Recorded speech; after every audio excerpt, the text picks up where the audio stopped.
Bonjour à tous, bienvenue sur la chaîne, bienvenue sur ce podcast. Aujourd'hui, on va parler de sport, de santé, de retour au sport et de la programmation sportive. J'ai l'honneur aujourd'hui d'être en compagnie de Christophe Dafferilla. Bonsoir Christophe. Bonjour David, bonsoir. Bon, merci beaucoup d'être là. Je voulais te demander de te présenter, mais je trouvais ça sympa. Tu m'avais parlé de ChatGPT et je trouvais Ouais, ça sympa de te dire ce que dit ChatGPT pour te présenter. d'accord. Alors, Christophe Dafuriella est kinésithérapeute spécialisé en sport et préparateur physique, basé à Verniolle en Ariège. Il détient une solide expérience auprès d'équipes de football, dont Bastia, de karaté en équipe de France, de rugby, notamment Carcassonne et plus récemment 16 surplices sur l'Aise en Fédéral 1. Il est également auteur d'un ouvrage technique Rehab Physio Load, s'adressant aux kinés du sport, préparateurs physiques et médecins du sport. Le livre est une forme de retour d'expérience pratique centré sur le lien entre la performance sportive et le retour de blessure. Qu'est-ce que tu en Eh ben, penses? incroyable. En fait, je suis sur ChatGPT 20 fois par jour et Ouais. j'ai jamais pensé à faire ça. Ah, tu vois? Donc, tout est vrai. Oui, oui, oui, c'est assez synthétique, mais oui, oui, tout à fait. Ouais. Tu veux rajouter quelque chose qui te tient à cœur, hein? Non, non, mon expérience de kiné, il parle beaucoup de kiné du sport, mais mon expérience de kiné auprès de la population générale et surtout au niveau de la population âgée à domicile, a fait fortement écho avec ce que je fais aujourd'hui en sport. Vraiment, ça a été un pont extraordinaire. Quoi. Ok, bon, super, super intéressant. On va en venir directement au sujet. Bien sûr, en parlant de toi, en parlant avec toi, on a forcément envie de parler de blessures, de retour au sport. Et moi, j'ai directement une question qui me vient en tête, parce que voilà, moi aussi, je suis kiné. Bon, ceux qui m'écoutent le savent, mais ton public le sait peut-être pas. Voilà, je suis kiné en campagne. Voilà, tout simplement, lors d'une blessure, le patient va toujours me demander, «Tiens David, je me suis fait par exemple une entorse de cheville, David, dans combien de temps je peux retourner à faire du foot, quoi? Dans combien de temps, je peux revenir à mon activité, sportive?» Ouais. Comment tu réponds à ces patients et sur quoi tu t'appuies? Quelle est ta méthodologie? Voilà, comment tu t'y prends? Là, il y a deux façons d'aborder les choses. C'est la forme générale, c'est qu'on a à peu près les délais de retour au sport pour une entorse de cheville, par exemple, en fonction des populations. Mais encore une fois, il y a des variabilités individuelles assez importantes, mais ça donne un ordre, un premier ordre d'idée. Ensuite, il y a quand même des synthèses sur la prise en charge concernant l'entorse générale, pas forcément en population sportive. Donc, ma première base, c'est quand même la littérature scientifique. Ensuite, je vais contextualiser avec le gars en fonction de son niveau sportif, en fonction de l'évaluation clinique pour essayer de donner une autre perspective plus ou moins longue et surtout en fonction de l'engagement qu'il va y mettre.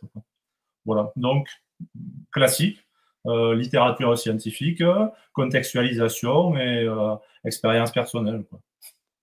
Ouais, OK. Donc, pour un cas classique, par exemple, voilà, rupture du LCA, du croisé antérieur, on Ah, je on crois que tu sait veux parler d'entorse de cheville. oui, oui, mais du coup, c'est vrai que la littérature scientifique, là-dessus, ça dépend vraiment des pathologies. On peut parler d'une entorse, allez, du ligament externe, allez, disons une rupture partielle qui n'a pas été, opérée, qui n'a pas été opérée, ouais. Ouais, ouais, ouais, ben voilà, ouais, donc on a ces délais généraux. Et puis, en fait, aujourd'hui, on sait qu'une mise en charge précoce peut se faire extrêmement rapidement. Donc, on a les préconisations de 10 jours d'attel malgré tout sur les divers consensus. Mais la mise en charge, elle peut être extrêmement rapide. Et donc, avec tous ces délais, ça va être la réaction quotidienne et la cible à atteindre qui vont nous donner des perspectives au jour le jour, voir l'évolution, si on va raccourcir ce délai ou le rallonger. Donc, dans le retour au sport, d'une façon générale, malgré tout, l'évolution individuelle se fait comme ça. On a un delta entre la littérature scientifique qui donne des normes générales et les individus qui ont des capacités de régénération complètement différentes, des contextes différents et des objectifs différents. Donc voilà, c'est l'évolution clinique quotidiennement qui va donner quand même cette marge d'erreur et la variabilité en fonction des données établies au départ. Avec, malgré tout, si le gars il évolue bien pour un croisé au bout de 3 mois, je ne vais pas lui dire qu'il va reprendre le sport s'il est bien à 3 mois non plus. Il y a quelques garde-fous et je crois que les seuls, c'est franchement pour le croisé encore aujourd'hui. Mais encore une fois, il y a des sportifs de haut niveau qui reprennent à 6 mois et où sait pas vraiment si ça pose une difficulté particulière, quoi. Ok. Donc, Oui. voilà, ça va être hyper contextualisé et ensuite affiné avec la clinique au quotidien et les évolutions au quotidien. Ok, donc en fait, oui, on a quand même un minimum qui est le facteur biologique. On ne peut pas régénérer des cellules en 2 semaines, quoi. C'est pas possible. Oui et non, mais là, entre la question, est-ce qu'il faut avoir régénéré à 100% pour reprendre une activité? Ça, C'est c'est une question. Donc, d'une façon générale, il y a 5 ans, on disait oui. Ces 5 dernières années, on disait ben non, pas forcément. Et là, il y a eu une publication récente qui dit que oui, à nouveau. Mais du coup, ça veut dire que le LCA, il faudrait reprendre à 18 mois, quoi. Euh, donc, ça devient compliqué. Et pour rapporter à d'autres choses plus concrètes, ça serait les lésions musculaires. Les lésions musculaires, en fait, des fois, on ne fait pas d'écho, mais on a des mecs qui se font des blessures et qui passent inaperçus et qui continuent à jouer et à s'entraîner, malgré qu'ils ne soient pas à 100% au niveau structurel et anatomique, quoi. Donc, être à 100% au niveau anatomique et physiologique, non, pas forcément pour un retour au sport, comme pour une pratique du sport. d'accord. Ok, ouais, c'est Alors, intéressant. Ça, c'est un ouais. point de vue personnel que tu as parce que voilà, on est Non, divisé un non, peu je pense là-dessus. pas. Je pense pas. On a par exemple le consensus italien sur les blessures musculaires en football professionnel qui dit que les imageries doivent être revenues à 70% de la normale, et pas à 100% pour le Ok. retour au sport. Donc, non, non, non. Et même, hein, c'est assez généralisé, quoi, hein. Ce healing time, en fait, toutes les blessures musculaires, si on prend une lésion musculaire des ischio-jambiers de grade 2, d'une façon générale, en moyenne, c'est 21 jours. La reprise. Ça a coupé une lésion musculaire des Lésion ischios? musculaire de grade 2 des ischio-jambiers, c'est Ok. 21 jours. Les, Ouais. gens, les sportifs reprennent à 21 jours. Mais on sait que ce n'est pas cicatrisé complètement à 21 jours. Il faut entre 3 et 4 semaines pour que ce soit vraiment cicatrisé. Donc, nous, comment on pratique ça aujourd'hui au club à Saint-Sulpice? On est en fédéral. On a vraiment un top médecin. Et donc, il nous fait une écho. Et lorsque on a la fibrose et où c'est stabilisé, on fait un deal entre la gestion de risque. Si nos critères ont bien été respectés, si les évolutions cliniques ont été bien respectées, malgré tout, si c'est fibrosé et pas complètement guéri, euh, depuis 2 ans maintenant, on reprend sans aucun souci et on n'a jamais eu de récidive. Et ça a été la même chose dans mes expériences préalables à Bastia avec les retours de blessures. Sur 3 saisons, ça a toujours été la même chose. Il y a eu 2 récidives et ces récidives-là, elles sont liées à des problématiques d'entraînement plutôt qu'à un problème lié à la au non-rétablissement à 100% de la lésion. Donc, c'est un problème d'entraînement clairement identifié avant une problématique de structure bien réparée. Ouais, ok, mais c'est ce que tu racontes un peu dans ton livre, hein. C'était l'idée principale de se dire, on se détache un peu du point de vue vraiment à l'intérieur biologique, mais on voit en macro comment se comporte la personne, quoi. Oui, tout à fait. Je pense Ouais. que même en cabinet rural, on ne fait pas des échos de contrôle à la sortie. On ne sait jamais vraiment très bien où c'est C'est qu'on vrai, en est, quoi. c'est vrai. Alors, on pourrait utiliser le principe de précaution et prendre la date maxi avant la reprise. Mais bon, aujourd'hui, je ne crois pas qu'en kiné du sport, beaucoup de monde fasse ça. Et quand on voit que le mec est check, on l'envoie et puis voilà, quoi. Donc, c'est Ok. une évaluation risque-bénéf, connaissance. C'est une évaluation multidimensionnelle pour prendre cette décision, mais elle ne peut pas se cantonner à une fin de cicatrisation, quoi.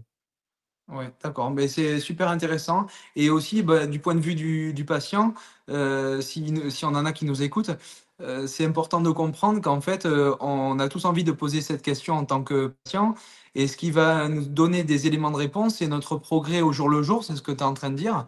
Et en fait, si on veut se rapprocher de cet objectif, c'est un peu comme dans beaucoup d'objectifs qu'on se met, il faut se caler sur les étapes qui vont nous permettre d'atteindre cet objectif, quoi. Ouais, c'est exactement ça, en fait. C'est un problème récurrent parce que le discours, souvent, les personnes viennent là, je parle en tant que kiné, pas en tant que prépa, les personnes viennent au cabinet et elles veulent des certitudes, quoi. Et Ouais, il c'est faut ça. clairement leur exposer qu'on est en pleine incertitude et qu'on va négocier les incertitudes et expliquer les paramètres et comment on négocie cette incertitude. Donc, il faut, dans la tête du patient, changer complètement le paradigme et, entre guillemets, plutôt les croyances Mmh. que le médical a des certitudes, quoi. Donc, il faut juste les accompagner et leur expliquer comment on va les accompagner, comment on va prendre les décisions, sur quels critères, est-ce que ça va impliquer de leur part. OK. Ouais, c'est super intéressant et c'est vrai que c'est important de le dire. Il faudrait que ce message il soit entendu beaucoup plus, hein, parce que ouais, tout le monde veut le résultat, mais ça intéresse très peu aux efforts en fait. Ouais, ouais, oui, oui, tout à fait. Oui, tout à fait. Ouais, Alors, c'est la clé. Malgré tout, c'est quand même la clé, quoi. ouais, ok. Moi, le sportif, pour être clair, ça, je l'ai répété plusieurs fois, mais si j'ai un sportif, même de milieu amateur, qui va s'investir qu'une fois par semaine, je ne vais pas y accorder la même importance que s'il vient 3 fois par semaine, quoi. Enfin, Mm. ou s'il a des activités 3 fois par semaine, parce que ça ne veut pas dire qu'il faille qu'il les fasse avec moi. Il peut en faire 3 fois, mais si il fait pas 3 efforts dans la semaine, je vais lui expliquer que sa régénération, elle va pas aller aussi vite que ce qui est possible d'aller vite, entre guillemets, quoi. Bien Avec une sûr. seule sollicitation semaine, on va pas faire grand-chose. Bien sûr, on en parlait ben, au téléphone pour prévoir l'interview. Oui, la fréquence, c'est super important dans un processus de rééducation. Ouais, ouais, tout à fait, la fréquence, parce que déjà, on a un élément prioritaire de mise en charge progressive, donc on est obligé de taper sur un minima au départ, parce qu'on ne sait jamais jauger cette première séance, donc il faut l'évaluer de façon arbitraire. Et si on fait un minima un lundi et que le lundi prochain, il faut faire une progressivité, le gars, on ne sait même pas ce qu'il a fait pendant 7 jours, il peut être déjà désadapté, il peut y avoir des problèmes sous-jacents. Tandis que s'il ressollicite 2 jours après, c'est plus simple de mettre une progressivité. S'il ressollicite 2 jours après, en mettre une autre, etc. Donc, la panne de progressivité sera plus simple à gérer si on met qu'un impact très espacé, c'est difficile. Si on en met 3, c'est quand même plus facile d'évaluer cette pente, quoi. Oui, tout à fait, tout à Et fait. si on en met qu'un, eh bien, on va avoir tendance à la mettre tranquille. Et si on en met 3 et qu'il y a la capacité de la faire, eh bien, on pourra l'optimiser. Ah oui, ok, super intéressant. Je me permets de rebondir sur une phrase que tu as dit là tout à l'heure. Là, c'est le kiné qui parle, c'est pas le prépa sportif. Tu arrives à distinguer les deux et je veux dire, il y a une différence pour toi? Ouais, dans les positions que je prends, oui. Quand je suis au club, je suis prépa. Ouais, Je suis pas kiné, il y a des kinés. Chacun son job, quoi. Donc, quand, après, il y a un truc un peu particulier. La semaine, les kinés sont pas là. Donc, là, je suis kiné prépa. Le dimanche, je suis prépa. Et quand je contacte le médecin du club, je suis prépa. Je suis pas kiné. Donc, il sait que je suis kiné. Mais, donc, la première conversation, c'est d'abord qu'est-ce qu'on doit faire. Ensuite, je contacte les kinés où c'est qu'on en est. Et après, je m'occupe du deal. Quand on a un cas un peu plus particulier, un peu plus complexe, lié au fait des échéances, à ce moment-là, je rentre un tout petit peu plus avec l'abord de la science euh, sur les critères de prise de décision pour les évolutions des progressivités. Voilà. Quand il y a besoin, je rentre un peu plus dans le truc, mais j'essaye de me distinguer entre kiné et prépa. Donc, oui, c'est médical et repris du sport. Il y a vraiment un distinguo à avoir un peu compliqué dans ma situation entre ces semaines et le week-end. Mais il faut l'avoir, quoi. ouais, c'est sûr que le distinguo, comme tu dis, est beaucoup plus dur à faire quand tu es les deux que Ah quand oui, tu es soit l'un soit l'autre, hein, bien sûr. oui, oui. Ouais. Donc, des fois, il faut apprendre à pas parler, quoi. Ah ouais, non, mais c'est bien, c'est intéressant. Ouais, ok. Je voulais parler d'autre chose aussi. Forcément, qui dit entraînement dit risque de blessure, dit gestion des blessures, etc. C'est tout l'enjeu. D'un point de vue de prévention des blessures, il y a forcément un intérêt d'avoir un entraînement adapté. Et ça, on n'y pense pas toujours. Le sportif amateur, c'est vraiment un petit peu son problème, hein. Il se fixe un objectif ou il se lance dans une activité sans structurer trop son entraînement. Et moi, j'aimerais bien qu'on parle, on s'en était parlé un petit peu au téléphone, de deux cas typiques du sportif amateur. Le gars, typiquement, qui veut se remettre en forme, juste il veut aller perdre un peu de poids, il veut améliorer sa composition corporelle.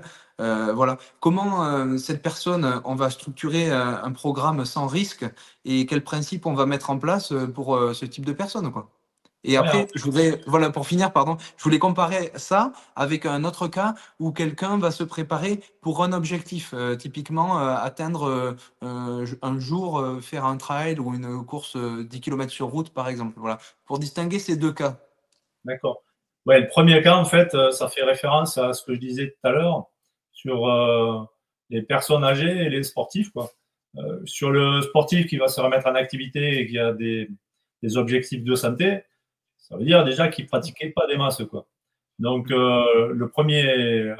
une des problématiques, mais là, elle est professionnelle, avant qu'on rentre dans le conseil qu'on va pouvoir lui donner, parce que ça va rentrer, il faudra prendre en considération l'analyse de ce problème général, c'est que qu'on soit kiné, prépa, entraîneur, les mecs qui pratiquent pas, ils pratiquent pas.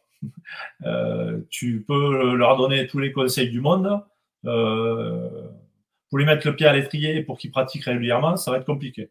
Et moi, avec un retour d'expérience entre les échanges que j'ai pu avoir, et que ce soit dans le sport, avec les sportifs ou chez les sédentaires, il y a deux paramètres majeurs, c'est le plaisir, quoi.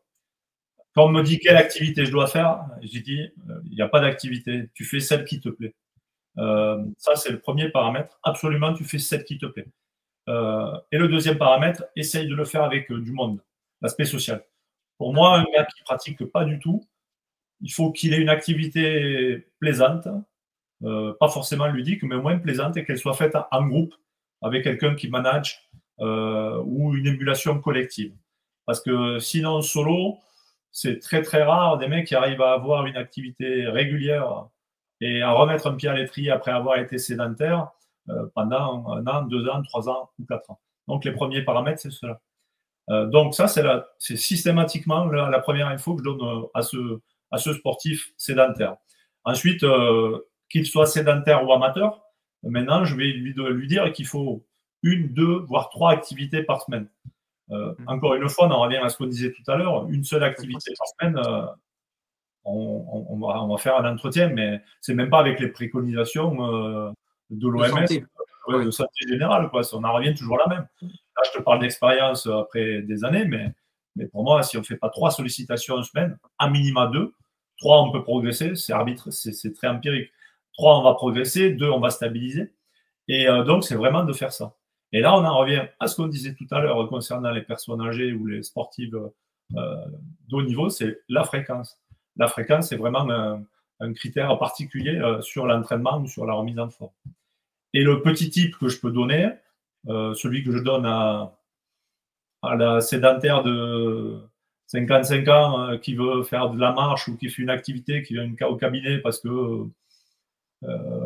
pour une raison X ou Y de lombalgie, mais elle veut faire de l'activité, eh bien, je donne un peu ce qu'on fait tout le temps avec nos personnes âgées, c'est qu'il vaut mieux faire 3 fois 15 minutes qu'une fois 45 minutes, quoi. Les personnes âgées à domicile, quand je disais que ça m'avait beaucoup appris, souvent on me disait, ouais, mais si tu restes que 15 minutes, franchement, tu fais rien. Et non, les gars, si je reste 15 minutes et que je fais ça 3 fois par semaine, je fais une sollicitation pendant 15 minutes. Je préfère 15 minutes régulièrement réparties dans la semaine qu'une fois 45 minutes parce que ça n'aura pas du tout le même effet. Bien voilà sûr. le premier. Et donc, le petit tip, c'est sur cette personne autonome, amateur ou sédentaire, c'est de mettre une petite croix sur le calendrier. C'est comme un carnet de suivi d'entraînement pour un sportif, c'est mettre une croix. Parce que le mec, la phrase magique que tous les kinés ont entendue, moi, ça fait 25 ou 30 ans, ouais, je fais du sport. C'était quand la dernière fois? Ah ben ouais, j'avais 12 ans, quoi. Bon, j'exagère. Mais le mec, souvent, il est sportif dans sa tête, quoi. ouais, le mec, il est à la salle, le mec ou la fille, elle est à la salle il y a 4 ans, sur un abonnement de 2 mois, elle fait du sport, quoi. Oui, il fait du sport. Et donc, j'essaye de faire une prise de conscience. Je ne rentre pas frontalement comme ça. Mais du coup, je leur dis, vous allez prendre un petit tip sur le calendrier à la cuisine, sur le frigo. Vous mettez une croix dès que vous faites une activité.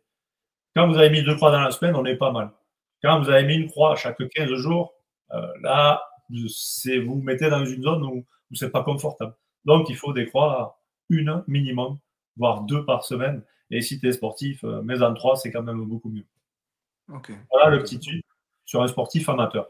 Et je ne vais pas y mettre de critères particuliers de réussite, sauf si besoin. Si on voit que le mec, il accroche et qu'il engage, eh bien, on va mettre un objectif, quoi. Parce qu'un objectif aide toujours à progresser. Parce que comme on n'a pas d'objectif, c'est un peu difficile quelquefois pour progresser. Mais souvent, pardon, je voulais dire, souvent le gars qui veut se remettre en forme, c'est typiquement le mec qui croit qu'il a 10 kilos en trop, mais il en a 15 en trop, et il veut reprendre un peu de cardio et être dessiné un peu musculairement. C'est clairement ça les objectifs qui sont pas forcément conscientisés, mais c'est ça le truc souvent. Ouais. Alors là, dans ces cas-là, ou la femme, hein. De faire gaffe parce que s'il faut, il va faire tout ce qu'il faut, il va pas perdre du poids. Donc, je fais très attention à ce que je vais lui dire. Je vais lui dire, notre prio, c'est le sport. Le poids, tu en perdras, tu en perdras pas. Évidemment, c'est l'objectif. Mais notre prio, c'est quand même le sport. Même si tu en perds pas, il faut que tu le fasses, quoi. Donc, je fais gaffe parce que c'est arrivé quand même que des mecs fassent de l'activité sans perdre du poids. Donc, il faut pas qu'ils décrochent si on n'a pas atteint cet objectif-là. Donc, je préfère mettre un objectif, tel, tu vois là, tu me fais 10 minutes de marche rapide. Là, la deuxième, tu me feras 2 minutes de marche, 30 secondes de footing. Et notre objectif, ce sera peut-être d'arriver 5 minutes de courir, quoi. Donc, je préfère mettre des objectifs comme ça, parce que celle de perte de poids rentre, ça a d'autres particularités qui ne sont pas forcément liées au sport. Et donc, je suis assez prudent, et ce n'est pas mon domaine. Comme dit le coach de mon club, mon surnom, c'est Dafu. Dafu, physiquement, demandez tout ce que vous voulez, mais il n'est pas diététicien, par contre, hein, vraiment pas. Donc, voilà, je fais très gaffe ce qui concerne la nourriture. Un, de ne pas engager des choses là-dessus parce que j'y connais rien. Et deux, pour pas rater un objectif qui ne serait pas atteint. C'est intéressant aussi parce que du coup, on a tendance à. C'est vrai que la personne qui veut se remettre en forme, elle pense à son apparence physique, mais comme tu dis, il faut pas oublier que la pratique sportive, c'est la performance dans le sport aussi, et Ouais. avant tout. Ouais. Et on peut en revenir concernant l'apparence physique. J'ai eu un cas il y a 15 jours, une personne qui fait vraiment beaucoup d'activités physiques, crossfit, quinca, quinquagénaire, mais très sportif. Et du coup, l'apparence physique ne change pas. Et là, j'ai essayé d'expliquer que c'est bien de faire du volume, c'est super, mais à un moment donné, il faut mettre de l'intensité. Donc CrossFit, mais plutôt cardio. Donc, c'est pas la partie CrossFit avec charge et charge lourde. Et du coup, c'est plutôt cardio. Et là, j'explique qu'il faut mettre de la mise en tension. Si on veut dessiner, il va falloir quand même faire un peu de mise en tension, quoi. Voilà, donc je fais, par exemple, et là, donc je conseille un RPE. Et donc, j'ai posé la question, mais tu es combien en RPE sur tes séances? Elle me dit 5-6. C'est très arbitraire là aussi, mais je me dis que si tu es à 5-6 en renfort musculaire, tu es sur la composante cardio, mais pas trop musculaire. Donc, si tu veux commencer à dessiner, raccourcis un petit peu, mais il va falloir aller taper du 7-8, un peu plus fort dans les charges que tu soulèves, quoi. Que ce soit... RPE, tu peux expliquer pour ceux qui nous écoutent Le RPO, c'est le ressenti de l'effort sur la séance, avec arbitrairement le 0 qui est pas de sensation d'effort du tout, et le 10 qui est la sensation maximale d'effort. Donc, c'est des variables particulières, mais on va quand même faire de façon plus simple. Donc 5, ce serait moyen, et 8, ça commencerait à être très très fort. Et donc là, si on veut commencer à dessiner les muscles, malgré tout, il faut aller taper fort dedans. Donc, il vaut mieux faire des séances beaucoup plus courtes, mais beaucoup plus intenses. Pas forcément avec du lourd, ça peut être beaucoup de répétitions. Un peu cette notion d'hypertrophie à l'échec qu'on voit sur les croisés ou en musculation d'une façon générale. Mais par exemple, si elle soulève des charges et qu'elle a 25 répétitions en réserve et qu'elle a que le cardio qui a monté, c'est pas la même chose que si elle soulève des charges et qu'elle arrive à pouvoir faire que 2, 3 ou 4 répétitions de plus. Voilà ce que j'essaye sur les personnes qui sont déjà actives pour prendre des formes, par exemple. Donc, c'est très spécifique à la personne qui va nous interroger. Donc, on a cette partie générale des fréquences. Après, on va parler des volumes, c'est-à-dire les durées de pratique. Et après, on amènera aux intensités de pratique. Voilà, c'est un peu comme un retour de blessure. Voilà les priorités. Une fois que le sportif, le sédentaire, il a les fréquences, on passe au volume. C'est pareil, hein, surtout pour tout le monde. Et une fois que les volumes sont atteints, on passe aux intensités. Par exemple, en pré-saison, chez du rugbyman, c'est la même chose. On passe d'abord par les volumes et les fréquences, et après les intensités. On n'attaque pas par les intensités. Ok. Oui, c'est super important. Par exemple, le cas de figure que tu mentionnes là, c'est important en fait que les actions de la personne soient alignées avec les objectifs qu'elle a au fond d'elle. Là, c'est un petit peu un cas où ils sont pas forcément très alignés, quoi. Tout à fait. Et Ouais. comme tu disais tout à l'heure, chez le sédentaire, c'est là où il faut y poser un objectif, parce que si on n'en pose pas, ça risque d'être vague. Mais on a posé cet objectif des croix sur le calendrier. Donc, ça pourrait être variable. Et une fois qu'il aura fait des croix, on mettra des croix et des durées de pratique. Ah ouais, cette semaine, il faut qu'on tape sur les 3 croix. Il faut que tu arrives à me cumuler 1h30. Ça fait 3 fois 30 minutes, hein, et etc. Et après, une fois qu'on aura stabilisé et fidélisé ça, s'il a envie, en fonction de s'il veut aller plus loin, qu'il a d'autres objectifs comme sculpter un corps, ben là, il faudra peut-être aller dans les intensités. OK, OK. Donc super important, en fait, si on veut reprendre le sport, finalement, il faut déjà trouver, ce qui nous plaît, Ouais, faire ce qui nous plaît dans un contexte qui nous donne envie de le faire pour créer ce cercle vertueux de: «Il faut faire, donc on fait». Ensuite, tu parles de fréquence, travailler sur la fréquence, augmenter le volume et ensuite l'intensité. C'est ça le exactement. la Ouais, recette? OK. ouais, tout à fait, tout Bon, à fait. eh beh, super, c'est bien parce que c'est clair au moins.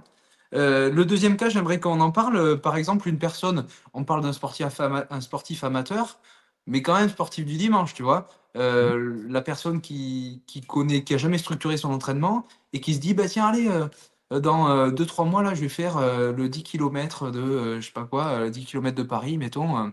Qu'est-ce que tu lui dis à lui, pour qu'il structure un peu son entraînement et surtout qu'il ne se blesse pas? Quels vont être tes conseils en tant que prépa et que kiné du sport? Ouais, alors, je suis vraiment pas spécialisé dans la course et j'aime parler vraiment des choses où je suis super Parle de ce que spécialisé. tu connais, parle de ce que tu connais alors. Ouais, mais je vais te faire le transfert quand même. Tu vois, c'est un peu comme prépa et kiné tout à l'heure. Je suis vraiment spécialisé dans le sport collectif. Oui.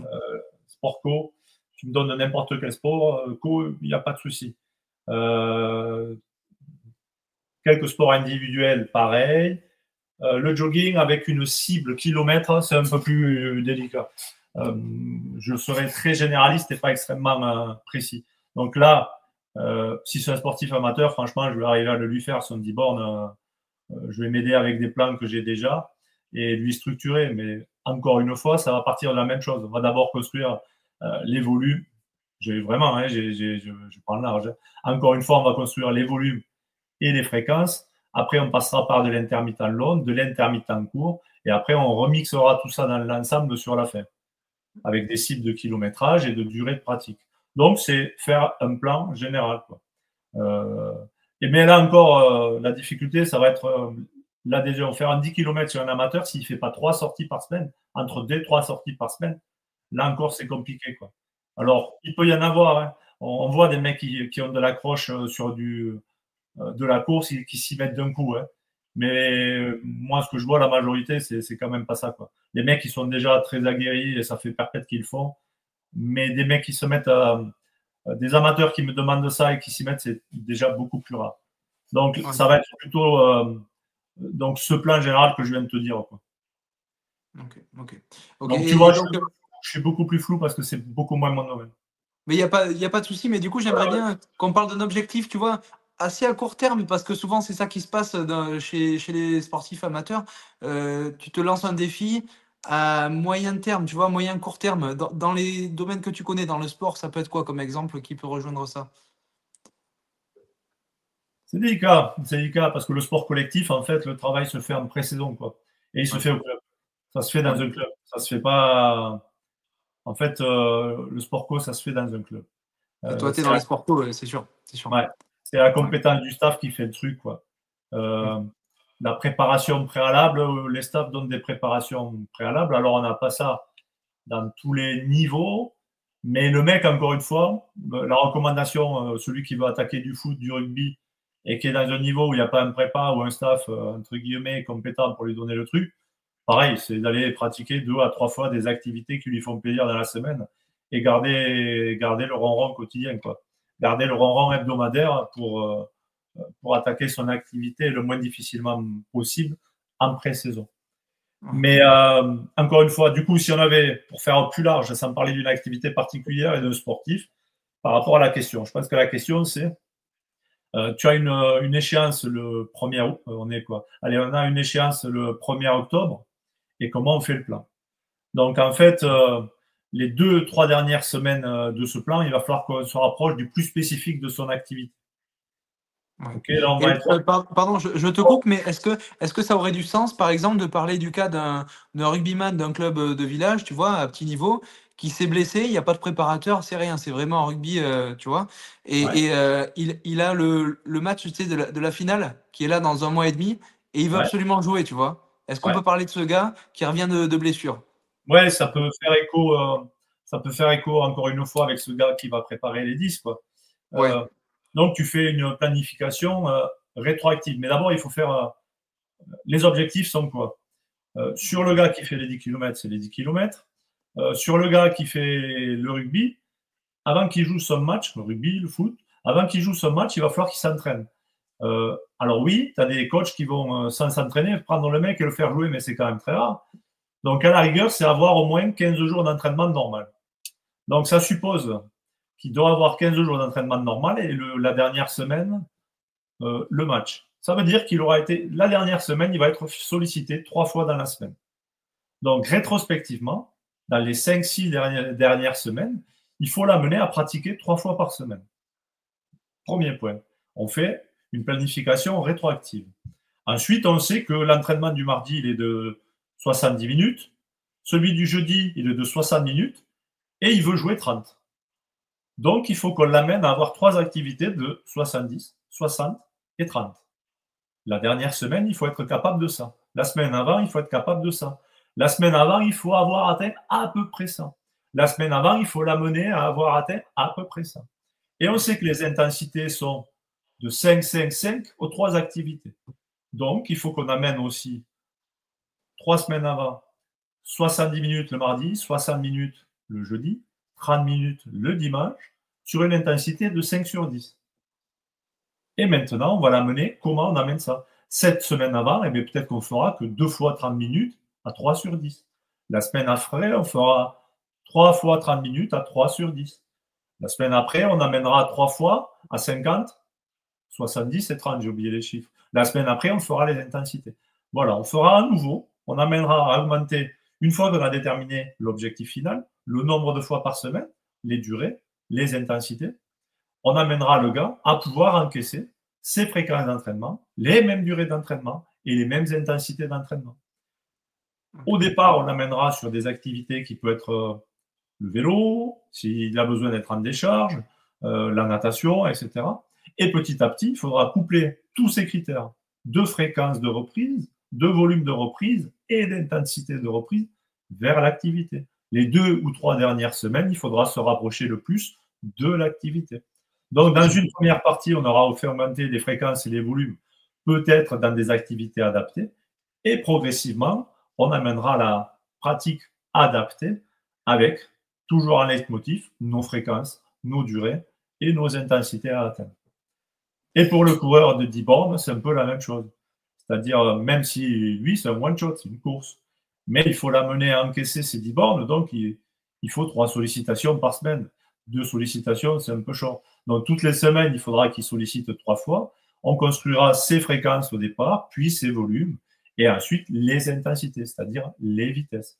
Pour construire ces vitesses, on aura des intermittents courts et des intermittents longs, et on aura une pratique de volume général sur de l'endurance fondamentale une fois par semaine.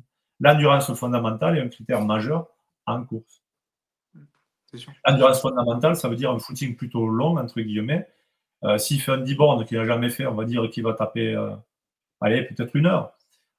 Il faut qu'il fasse, qu'on arrive les 2 ou 3 dernières semaines, il faut qu'il fasse au moins 1h15, 1h20. Il faut qu'il dépasse la durée de sa pratique de compétition. L'idée, c'est toujours la même chose. C'est-à-dire, on a une cible horaire de quelque chose, on s'entraîne à avoir une cible horaire un tout petit peu plus importante. On a une cible horaire intensité de quelque chose, à minima, on s'entraîne à cette intensité de ce quelque chose. Et tout ça, on va l'amener en progressivité. C'est toujours les mêmes principes. Alors, je peux comprendre que là, si on a un sportif amateur qui nous écoute, ça va tout se mélanger. Pour des sportifs, c'est assez simple. On fait une planification rétroactive, on attaque par les fréquences, les volumes, puis les intensités, d'une activité générale à une activité spécifique. Et en course, c'est un peu la même chose. On attaquera par les fréquences, les volumes, et on augmentera les intensités au fur et à mesure. Ouais. C'est important, ouais, de ce que tu dis, de se dire, voilà, la dernière semaine de ma prépa, il faudra que je sois capable de faire ça, donc je vais faire en sorte d'y arriver en partant petit et j'augmente petit à petit, quoi. Ouais, tout à fait. C'est ça. En fait, on pratique comme on s'entraîne. Donc, si on veut pratiquer quelque chose en compétition ou sans y être jamais arrivé à l'entraînement, ça pourra marcher en one shot avec l'aspect psychologique, hein, bien sûr, ça arrive, mais ça veut dire qu'on aura sursollicité. Si ça n'arrive qu'une fois, on risque de ne pas se mettre en difficulté, mais répéter ça, c'est un peu compliqué. Là, je vais faire écho à nouveau avec le rugby. Souvent, on avait ces entraîneurs dans les vestiaires qui verbalisaient très fortement et qui motivaient les mecs, quoi. Ça marche en one shot, mais ça peut pas faire une saison. Si le mec il est pas prêt, à un moment donné, ça va flamber. Si tous les dimanches, il dépasse sa zone de capacité, il va flamber. Alors on peut le transcender une fois, mais pas 10 fois, quoi. Les discours à la Jean-Paul Sarda, ça marche pas Ouais. Si, sur la c'est très durée. utile, mais c'est très utile sur un fond, quoi. Si t'as pas de Ouais. fond, en fait, là, c'est un prépa de top 14. Il m'a donné une phrase que je n'arrête pas de rabâcher. Une fois, on parlait, bon, je ne dis pas le corps de métier qu'on parlait, mais le mec lui disait, ouais, mais moi, c'est les 2% qui font la différence. Et le prépa lui répond, ouais, mais si tu n'as pas fait les 98%, ça ne servira à rien, quoi. Donc, ce discours transcendant, quand tu as les 98%, que tu rajoutes les 2%, tu vas être bien. Quand tu n'as pas les 98, que tu as les 2%, ça peut marcher, mais par accident. Ça sent le préparateur mental, ça. Ouais, non, c'était pas un prépa mental, hein, ce club. Ah Non, bon. c'était pas même pas un prépa. Non. Ok, ok. En parlant de motivation, ça fait la transition, c'est pas mal. Souvent au cabinet, moi j'ai deux types de patients. Bon, il y en a plusieurs, mais on peut les catégoriser en deux types de patients. Il y a les patients, bizarrement, les patients impatients, qui sont plutôt du style exigeant. Ils veulent tout de suite, ils veulent aller de l'avant, et ils sont vraiment très vaillants, presque un peu trop des fois. Et puis, J'en ai rarement vu des trop, mais je vais te dire pourquoi. Ouais, ok. Eh ben, c'est intéressant, en tout cas. Et puis, il y a un autre type, celui qui est un petit peu détendu et qui serait presque, bon, on va pas dire feignant, mais il te faut le pousser, quoi. Donc, Ouais, c'est quand même deux personnalités qu'on retrouve au quotidien au cabinet. ouais. Qu'est-ce que tu en penses, toi, dans le milieu du sport, tu dois plus avoir un que l'autre. Quelle est ta préférence et pourquoi? Et surtout, comment tu t'y adaptes à ces deux profils différents? Là, Ça tu me tends m'intéresse. la perche. Là. Tu me tends la perche. Alors, je sais pas lequel je te parlais en premier. Bon, alors, celui qui veut toujours plus. Ouais. J'ai eu une athlète en équipe de France de karaté qui a fait une lésion des ischios et qui s'est fait opérer. Et une machine de guerre. Et donc, CrossFit, la totale. Hein. Et on m'a dit, tu vas voir, là, il va falloir la freiner, la freiner. J'ai dit, eh bien, on va pas freiner, on va accélérer. On va en faire plus. Et là, je fais un plan. C'était un plan, je ne sais pas si c'était 8, 12 semaines, je ne sais plus. Et j'avais dit, en quatrième, j'avais fait une planification écrite. Et à l'avance, j'avais dit, cette semaine-là, c'était, j'avais fait un bloc de volume de la mort. Un truc, plus de 20 heures de pratique dans la semaine. Euh, un gros volume de pratique. Mais je préviens à l'avance. Parce que j'ai dit, il va t'arriver ça dans 2 ou 3 semaines, prépare-toi. Hein. Tu sais, il y avait cette impatience. Et bien, cette semaine-là, le jeudi, elle m'a dit stop, quoi. C'est bon. OK? Donc, les mecs, aucun problème. Hein. Le corps, il a des capacités extraordinaires à encaisser. Par contre, il faut bien le gérer. Parce que si tu ne le gères pas bien, ça peut être dangereux. Donc là, on était sur une lésion des ischios opérés. Hein, donc, il ne fallait pas faire Ah oui, fallait oui. pas déconner. Il fallait être bien encadré dans ce qu'on faisait, bien sécure, dans les intensités, etc., etc. Mais pour te dire que les mecs qui veulent en faire, il n'y a pas de problème. Les gars, on est ouvert à tout. Vous voulez Ça se, pratiquer, euh, ça se traite par le volume, quoi. il n'y a pas de problème. Exactement. Ça prépare le volume parce que par contre, euh, si on a un retour de blessure, les intensités sont plus accidentogènes. Mais les volumes, on va pouvoir les gérer. Les volumes Ok. et les fréquences, il n'y a pas de problème, on va t'en mettre. Et là, ça fait un gros pic réactionnel de fatigue. Et je peux te dire que le mec, il se calme. Et c'est bénéfique sur un rebond quelques semaines après, si tu as une compétition, tu as un rebond derrière. Hein, donc, il y a cet effet. Il ne faut pas arriver en surcharge totale, c'est-à-dire de mettre en Épuisement. surentraînement. Ouais. J'ai jamais vu de surentraînement. Franchement, ça Ah ouais. fait des ans. J'ai jamais vu un mec en surentraînement. Pour moi, c'est un mythe le surentraînement. Il y a des mecs plutôt qui chargent d'un coup et comme ils sont pas sous-entraînés, ils prennent cher. Ouais, le surentraînement est plutôt lié à un mal entraînement qu'à en avoir trop fait. Le surentraînement, c'est un mal entraînement. Voilà. Ouais, d'accord. Hein. Et tu crois pas que le surentraînement, c'est un manque de récupération plutôt que l'entraînement, en fait? Ouais, c'est un mal entraînement. Parce que la récupération, là, j'ai un sportif au club, il m'a écrit encore ce matin. Il m'écrit tous les jours. Il se reconnaîtra. Moi, il n'écoutera pas, mais il m'écrit tous les jours, 10 fois par jour. Et qu'est-ce que je fais aujourd'hui? Donc aujourd'hui, c'est récup. Mais récup, ça ne veut pas dire rien faire. Parce que lui, rien faire, c'est pas possible. Donc, c'est vélo basse intensité et un bloc de gainage de 15 à 16 minutes, quoi. Ça, c'est de la récup. Par rapport à l'entraînement qu'on a fait hier, c'est de la récup. Donc, la récupération, ça peut être de la récupération, entre guillemets, active. La récupération peut être active. Ça, on réfère au principe de variété. C'est-à-dire qu'on a fait un pic. La récupération, ça ne veut pas dire zéro, ça veut dire moins. Ou ça veut dire autre chose. Ouais, il ne faut pas voir la récupération comme du. C'est un peu pour moi le principe de précaution quand on mettait les mecs off quand ils étaient blessés. La récupération en sport, ça ne veut pas dire off, ça veut dire plus bas, moins de volume, moins d'intensité, une activité différente pour le psychologique. C'est ça la récupération. C'est pas forcément off. Ok, ok. Ah, super, super intéressant. Et donc celui à qui justement il va falloir le pousser, tu t'en dis quoi de celui-là, ce profil? C'est ouvert aux mineurs, ton truc là. Euh, on évite les injures, mais on peut tout dire, hein. En fait, je m'en occupe à la hauteur de l'investissement qu'il y met. Ouais. Clairement. C'est pas bien, hein, mais franchement, les autres, je te dis, là, moi, les mecs, ils m'appellent. Je suis en vacances, hein, ils m'appellent. Les mecs qui sont engagés, je m'en fous, quoi. Je réponds à 23h, il n'y a pas de problème. Ceux qui sont engagés, je suis engagé. Ceux qui ne sont pas engagés, je fais le minimum syndical. Il fait des trucs au cabinet. Et puis voilà, hein, je vais pas. Le mec qui n'est pas engagé, j'avoue que. Alors, évidemment, j'essaye avec de la musique et des circuits training dans mon contenu que je mets, mais je ne vais pas le tirer en permanence. Donc, c'est mon point faible, on va dire. Non, Enfin, mais voilà. Mais le mec n'est pas engagé, franchement, qu'est-ce que tu vas y faire, quoi? c'est À un sûr. moment donné, et à la rigueur, si tu fait prendre conscience, et surtout, le mec engagé ou pas engagé, je dis que moi, je suis rien, hein, je suis que un petit catalyseur, quoi, un petit guide. C'est lui qui fait le taf. Hein. L'engagé ou pas engagé, c'est lui qui fait le taf, quoi. Moi, Ah oui. j'y donne juste les orientations. Et ça, j'essaye de le dire dès le départ, quoi. Ah, c'est sûr, moi je le dis à mes patients aussi. Tu sais, notamment celui qui te remercie, il faut lui dire, enfin moi je lui dis, c'est vous qui avez fait le travail. Ouais, C'est pas ouais, moi, ouais, je suis ouais, ouais. un guide comme toi, comme ce que tu dis. Ouais, ouais. Et on en revient un peu à cette certitude.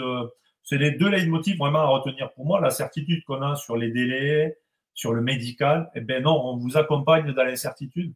Et pareil dans la pratique, c'est pas nous qui faisons le taf, c'est vous, quoi. Donc c'est un peu c'est vraiment les mettre au centre du process, quoi. C'est ça, les mettre au centre du process. C'est sûr, c'est super, Alors, super. moi, je vais t'interroger à toi. Comment tu fais avec ces mecs qu'il faut tirer et que franchement, tu n'y arrives jamais, quoi. C'est pas évident, c'est pas évident. Je t'avoue qu'en plus, n'ayant pas un public sportif, ben, c'est souvent au cœur du, au cœur du sujet, quoi, en milieu rural. J'ai trouvé une petite méthode dernièrement, tu sais, en me formant à la méthode McKenzie, je t'en avais parlé au téléphone. J'ai beaucoup aimé cette approche parce que si tu veux, tu responsabilises la personne en lui redonnant un petit peu le contrôle sur elle-même et en lui faisant faire un geste, elle arrive à sentir qu'elle se sent mieux, tu vois? Et Ouais, à percevoir une amélioration directe. Et avec ce levier-là, tu arrives à montrer aux gens que, beh, en faisant un peu plus, beh, ils sont un peu mieux et c'est souvent par là que ça passe. Je me suis rendu compte que les discours, ça servait pas à grand-chose, mais que la preuve immédiate, c'était quand même un outil, super sympa ouais, et ouais. c'est comme ça que je fais, voilà.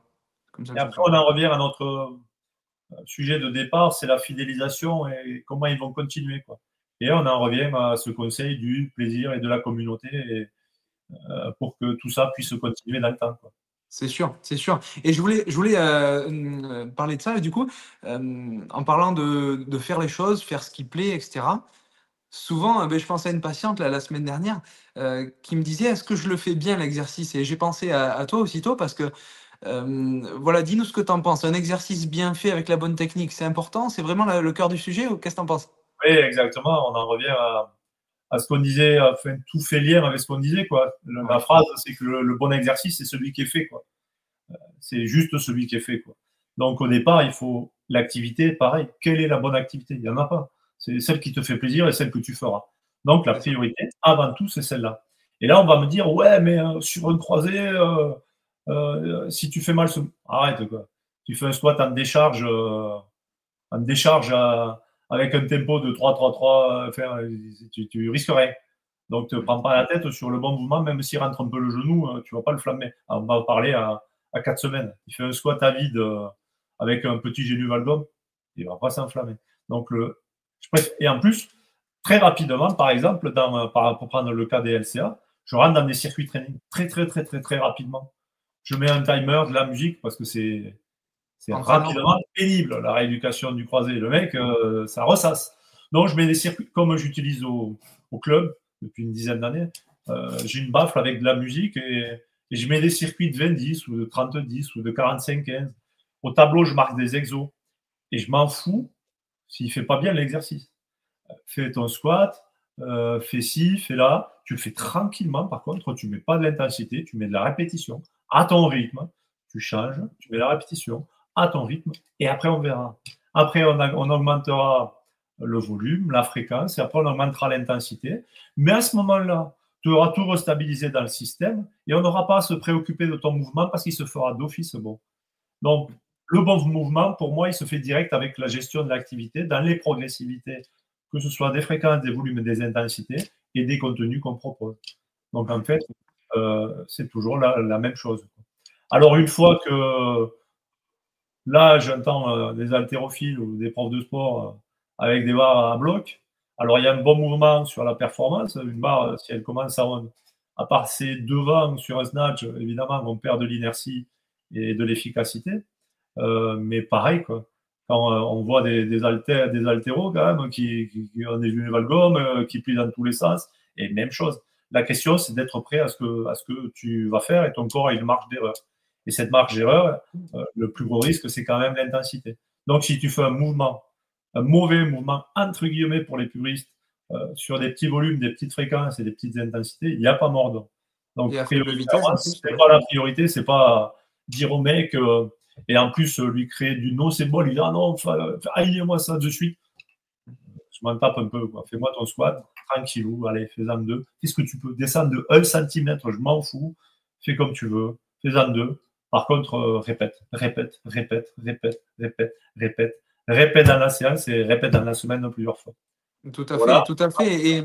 Et en plus, je pense qu'il faut que les gens aussi reprennent confiance en leurs sensations.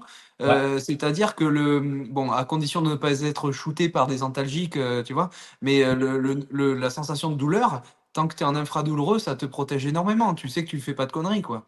Ça, c'est important. Oui et non, parce que là, j'ai un autre type. J'ai raconté ça aussi plusieurs fois et j'adore cette anecdote. C'est sur les croisés à 2 à 3 semaines post-op. Donc, je raconte l'anecdote précisément pour après élargir. J'ai un chronique qui vient et qui est toujours là, et donc un chronique, mais qui est au milieu du rugby. Et là, j'ai des croisés qui viennent régulièrement, et les mecs, je leur fais toujours le même coup, quoi. Le mec, il me dit, il s'est fait opérer il y a 15 jours. Il me dit, ouais, j'ai mal là. Alors, je dis, je t'explique. Un sportif, je fais ça qu'au sportif. Là, je viens de dire un gros mot, je suis obligé. J'ai dit, tu vas pas commencer à me casser les couilles avec ta douleur. Je t'explique, hein, on va pas passer son temps à écouter ta douleur. Hein. Et là, j'attends que le mec il se déphase. Parce que là, il n'est pas habitué. Enfin, maintenant, ils sont habitués parce que ils commencent à me connaître, les mecs. Et en fait, mon idée, c'est de casser cette idée de la douleur, quoi. De déconstruire les schémas de la douleur. J'appelle ça la stratégie. Ah, mais tu vas dans ce sens. Je croyais que tu allais dans l'autre sens, de dire non, même sans douleur, tu peux te faire mal. Je croyais que tu allais dans l'autre sens. Okay. Non, le mec, je vais lui déconstruire la douleur. M'emmerde pas avec ta douleur. T'as mal, c'est bon, je le sais.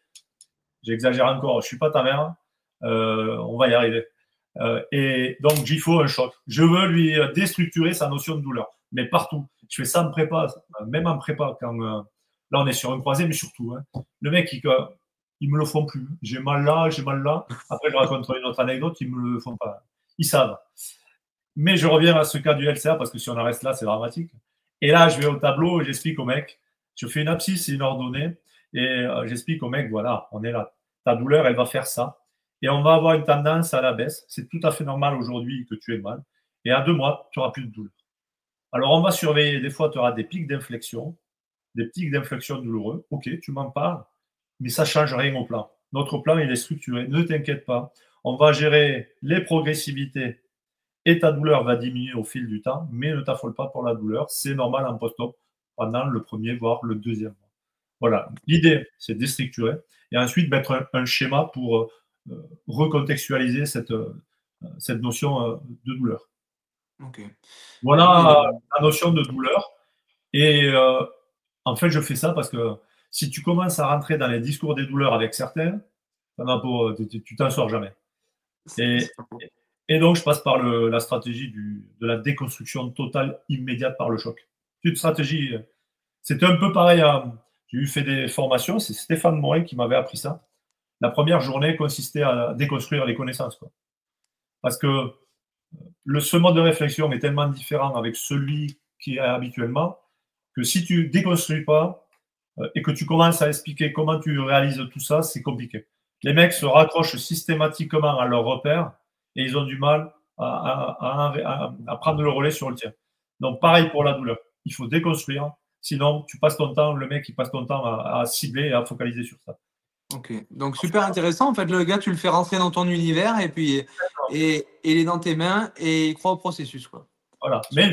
Mais attention, c'est appuyé par les connaissances. Hein. C'est Bien pas juste. sûr, t'es pas marabout, ouais. Ouais, c'est pas de l'empirique. Hein. La régression à la moyenne de la douleur, je veux dire, elle est normale. C'est Par prouvé, contre, ouais. évidemment, le mec, j'explique que si ton pic d'inflexion il reflamme, c'est qu'on a un problème, on verra. Et ce pic d'inflexion, du coup, je le transpose à toutes les douleurs d'une façon générale. Voilà, dans toutes les pathos, tu as tendinopathie, n'importe quoi. Ouais, tu as la douleur, ok. Et par contre, ne me casse pas les couilles toute la journée. Je t'explique, ta douleur, on va la contaminer à 3 ou 4. Nous, on va faire nos sollicitations, on va augmenter. Ta douleur, elle va diminuer. Des fois, il y aura des pics d'inflexion. Tu ne me flammes pas le truc, tu continues ton plan. Si ça pique un peu, c'est pas grave. Des fois, tu auras plus de douleur. Tu t'enflammes pas, parce Oui, que ça oui. peut arriver. Oui, oui. Tu t'enflammes pas, tu respectes là aussi le plan. Et celui-là, je le dis en deuxième temps. D'abord, je les titille, genre, Sur je la suis pas douleur. ta mère, arrête de t'écouter. Et après, j'ai dit, t'enflamme pas quand même. On est là, on est prudent quand même. Tu vois, voilà, je mets les deux crades, tu vois, comme s'il y avait un intervalle de confiance, je mets les deux crades quand même. C'est bien, Voilà c'est la bien. stratégie générale. Bon, mais super. Ben écoute, Christophe, je te remercie. On a couvert tous les points principaux que je voulais aborder. Merci beaucoup pour ta présence. J'aimerais peut-être qu'à l'occasion, on refera un deuxième échange. Avec J'aimerais plaisir. bien, j'ai été frustré de ne pas avoir le temps de parler des sports collectifs. Ah oui, oui, Euh, c'est et bon. ça serait bien qu'on refasse un deuxième échange pour parler vraiment de ça parce que c'est ton Ah truc. oui, Hein. ah oui, là, c'est vraiment mon domaine. Donc, Ouais. si tu le veux bien, ce sera l'occasion de se revoir pour parler de ça. Avec Hein. plaisir. Il y aura Ok. peut-être d'autres questions aussi dans les commentaires. Et pour tous ceux qui sont intéressés, kinés ou pas, intéressés par le sport, achetez le livre de Christophe. Voilà, ça lui fera plaisir et il le mérite bien parce qu'il a beaucoup travaillé sur le sujet. Voilà.